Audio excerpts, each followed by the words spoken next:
Assalamualaikum warahmatullahi wabarakatuh. Senang sekali pada kesempatan kali ini kita akan melanjutkan materi dan materi kali ini kita sudah, sampai di broadcast. Sebelum kita bicara tentang broadcast, saya ingatkan dulu tentang grup kolam ya.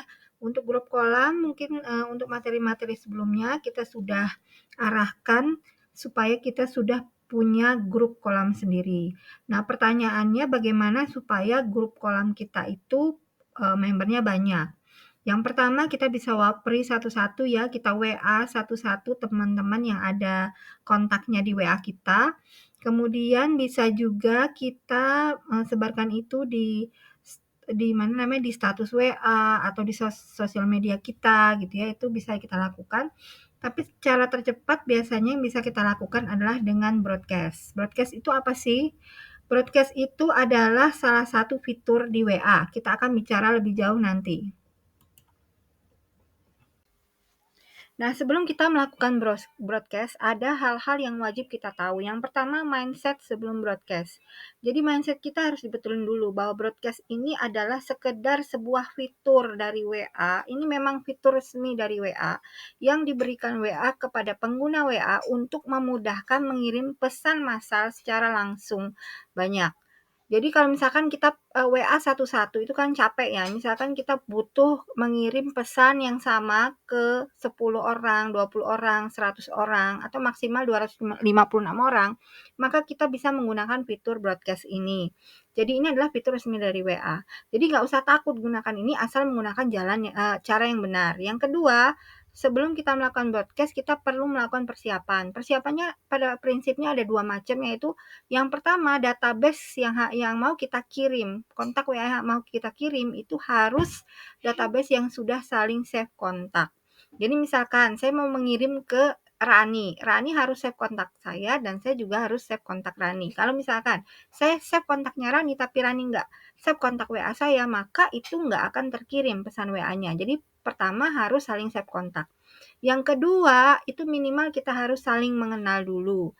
Kenapa? Karena kalau misalkan sekedar saling save kontak, tapi kita nggak saling mengenal, apalagi nggak pernah interaksi, itu biasanya rawan sekali terblokir. Jadi banyak juga orang-orang yang nggak suka gitu. Ini siapa sih gitu kok tiba-tiba kirim pesan? Itu juga resikonya tinggi ya untuk diblokir. Karena itu untuk broadcast aman, yang pertama saling save kontak, yang kedua sebelumnya kita lakukan dulu perkenalan dan saling interaksi dengan kontak yang akan kita broadcast. Yang ketiga adalah membuat list. Jadi membuat list broadcast istilahnya ya. Jadi kita kelompokkan untuk kode-kode tertentu. Kan di materi sebelumnya kan saya sudah menceritakan bagaimana cara membuat kode nama di kontak WA ya. Jadi misalkan dari orang tersebut kita kenalnya dari Facebook, ya bisa kita sebut misalkan FB Ani Jogja, berarti dia dapatnya dari Facebook. Nah, nanti semua orang yang kontak WA-nya FB gitu ya, itu nanti dimasukkan ke satu list kontak. Jadi list broadcast itu sesuai dengan kategori masing-masing gitu, jangan dicampur. Supaya apa? Supaya memudahkan. Kalau misalkan teman-teman antara customer yang sudah loyal gitu ya, udah sering belanja, udah sering repeat order, ya bedakan dengan list broadcast customer yang mungkin dia belum pernah, yang baru beli sekali gitu misalkan, itu kan beda nantinya ya, mungkin ada promo-promo tertentu. Kemudian yang keempat adalah kita harus paham dulu kenapa kontak WA kita diblokir. Jadi kenapa kita kena blokir, itu karena banyak orang yang report ke WA untuk memblokir kontak kita. Kenapa mereka memblokir kontak WA kita? Karena mereka nggak suka terima pesan kita. Kenapa mereka nggak suka terima pesan kita? Ada banyak kemungkinan. Mungkin karena kita terlalu sering mengirim pesan, atau dia memang nggak suka aja ada orang yang tidak dikenal untuk mengirim pesan WA ke dia gitu. Jadi sebenarnya resiko blokir ini bukan hanya, terjadi ketika kita melakukan broadcast aja. Ketika kita WA satu orang aja gitu ya, tapi kita orang tersebut nggak save kontak WA kita, itu juga ada risiko terblokir. Karena di WA dia nanti ada notifikasi, pesan ini dikirim oleh kontak yang tidak ada di kontak WA Anda. Pilihannya ada 2, yang pertama blokir atau save gitu ya. Jadi ini memang resiko bukan hanya orang yang melakukan broadcast, tapi orang yang hanya WA pribadi pun itu bisa kena blokir karena ada notif ini dari WA gitu ya. Itu alasan terblokir. Jadi gimana caranya, eee, yang wajib tahu nomor 5 bagaimana caranya meminimalisir blokir ya, persiapkan database-nya yang memang sudah hangat gitu, hangat untuk menerima pesan broadcast kita. Minimal mereka udah saling save kontak, sudah ada interaksi sebelumnya, minimal mereka udah tahu nama kita gitu ya. Jadi, lebih meminimalisir blokir. Yang keenam, lakukan dengan bijak. Kenapa dengan bijak gitu? Karena kadang-kadang kita terlalu sering melakukan broadcast ya, biarpun pertama 1 kali, 2 kali orang mungkin welcome, tapi lama-lama mungkin orang nggak suka, akhirnya diblokir juga gitu. Jadi beri jeda ketika kita melakukan broadcast gitu. Jangan, makanya kontak WA kita harus banyak supaya nggak yang di-broadcast nggak orangnya itu-itu lagi gitu. Jadi bisa bergantian, mungkin hari ini list broadcast yang A, besok list broadcast yang B, dan seterusnya gitu. Jadi bergantian gitu, jadi lakukan dengan bijak. Oke, kita bahas satu persatu. Yang pertama tadi yang wajib kita tahu adalah tentang mindset ya.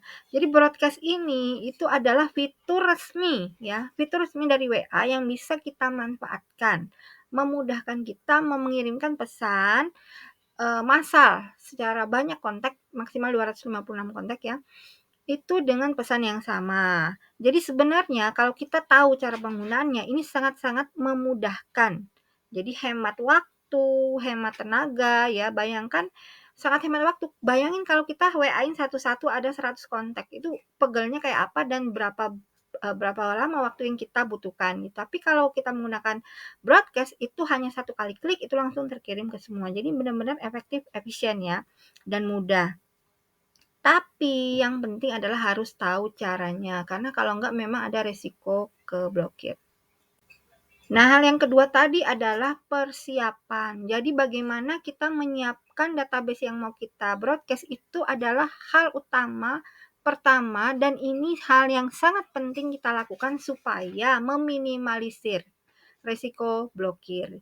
Jadi memang nggak bisa dinolkan ya, resiko blokir ini pasti selalu ada, tapi bisa kita minimalkan dengan melakukan persiapan database kontak itu memang harus hot dulu gitu. Jadi memang harus siap gitu menerima pesan dari kita, harus siap menerima pesan dari kita. Salah satu caranya tadi, kita harus saling kenal, kita harus ada interaksi sebelumnya, dan lebih bagus lagi kalau kita mengambil list kontak ini dari grup kolam gitu ya, dari grup-grup yang bukan grup-grup yang kita ikuti gitu. Jadi kita udah saling kenal gitu.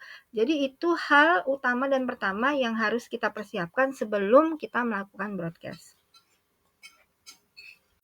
Nah, setelah kita punya database kontak yang mau kita broadcast, selanjutnya adalah kita lakukan broadcast. Kita bikin dulu list broadcast-nya. Jadi list broadcast-nya ini kita buat dulu sesuai dengan kategori masing-masing, sesuai dengan kode nama yang ada di kontak WA kita. Nah, setelah kita membuat list broadcast, selanjutnya kita melakukan broadcast ya. Caranya tadi kita tulis pesan di list broadcast tersebut, jadi kayak kita ngetik di grup aja gitu, sama aja kayak kita ngetik di grup, tapi ini bukan grup. Jadi dia akan terkirim ke semua member list broadcast tersebut dalam bentuk WA pribadi gitu ya. Nah, yang hasilnya nanti akan ada 2. Yang pertama, broadcast kita lancar, kemudian yang semua yang menerima itu welcome-welcome aja gitu, tapi ada kemungkinan kedua broadcast kita itu diblokir. Mungkin nggak semua orang dari member yang kita broadcast, tapi mungkin ada beberapa orang. Kalaupun nggak diblokir, itu biasanya ada juga orang-orang yang nggak berkenan. Misalkan dia komen, "Mbak, tolong saya jangan di-broadcast lagi. Mbak, tolong saya jangan dikirim pesan lagi." Ya, kalau misalkan udah ada yang komen seperti itu, langsung teman-teman minta maaf aja. "Oh ya, Mbak, maaf ya kalau mengganggu." Kemudian keluarkan dari list broadcast. Jadi di list broadcast itu bisa kita tambah member atau kita kurangi membernya. Jadi kalau ada orang-orang yang komplain nanti dikeluarin aja namanya dari list broadcast supaya dia nggak menerima lagi pesan dari kita.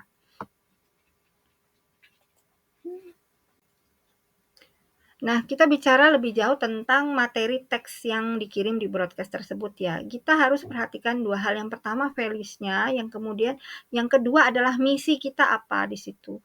Jadi values-nya ini ya berkaitan dengan yang kita sampaikan ini isinya itu kira-kira dibutuhkan nggak oleh dia gitu, oleh orang-orang yang akan kita kirimi pesan ini. atau, dia merasa butuh atau suka nggak gitu. Kalau misalkan nggak ada hubungannya dengan dia gitu, nggak relate gitu katakanlah ya, itu juga ada risiko terblokir juga gitu. Jadi kita harus juga perhatikan isi teks yang kita kirimkan itu sesuai nggak dengan, member-member yang ada di list broadcast. Yang kedua, misinya apa gitu. Tujuan kita melakukan broadcast ini pesannya itu untuk apa? Apakah kita untuk perkenalan, ataukah kita ingin edukasi produk gitu ya, atau untuk promosi. Jadi teksnya itu harus disesuaikan dengan tujuan atau misi kita. Dan untuk membuat teks ini sekarang sangat mudah ya menggunakan ChatGPT. Jadi teman-teman bisa memanfaatkan bantuan AI untuk membuat teks broadcast gitu. Jadi bisa diberikan perintah ke ChatGPT-nya, bagaimana cara membuat broadcast misalkan tujuannya untuk ini gitu. Nanti akan keluar, tinggal kita edit-edit aja sesuaikan. Biasanya kalau dari ChatGPT itu lebih kaku ya kalimat-kalimatnya. Nanti sesuaikan aja dengan gaya kita, kemudian ada biasanya terlalu panjang itu kita pendekin aja. Jadi di broadcast itu orang kadang nggak suka ya kalau terlalu panjang gitu, males bacanya. Jadi dipendekin aja yang ringkas-ringkasnya sesuai dengan, kebutuhan kita. Nah, jadi setelah kita siapkan teksnya tadi ya, sesuai dengan misi yang ingin, dicapai, kemudian value apa yang akan diberikan, maka kita lakukan langkah-langkahnya. Goal yang pertama, tujuan yang pertama ketika melakukan broadcast, kita harus kenalan dulu pastinya ya, perkenalkan siapa diri kita gitu ya.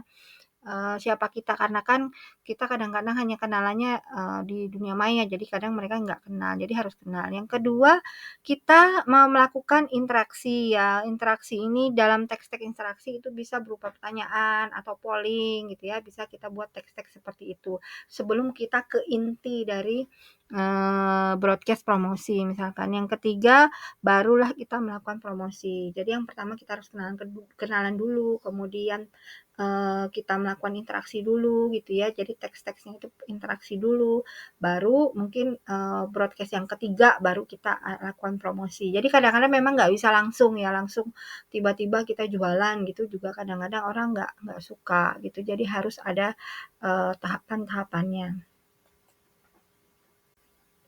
Nah, di WA marketing ini kan termasuk dalam, kategori, apa namanya, organik ya. Jadi kita melakukannya itu secara alamiah gitu.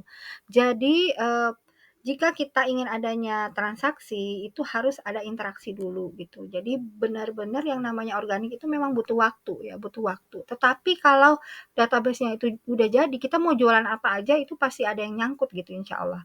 Kenapa? Karena dia, kalau, database yang secara alami seperti ini, secara organik ya, itu tuh lebih awet biasanya. Jadi saya punya kontak database yang udah bertahun-tahun gitu ya, lebih dari 5 tahun gitu, dan setiap kali saya promosi dia, responnya baik dan alhamdulillah kadang tawarin A beli, tawarin B beli, tawarin C beli, dan itu bukan cuma satu 2 orang gitu, banyak yang seperti itu gitu. Jadi memang untuk membangun database kontak WA yang apa ya, yang tahan lama itu memang butuh butuh proses, nggak bisa instan ya.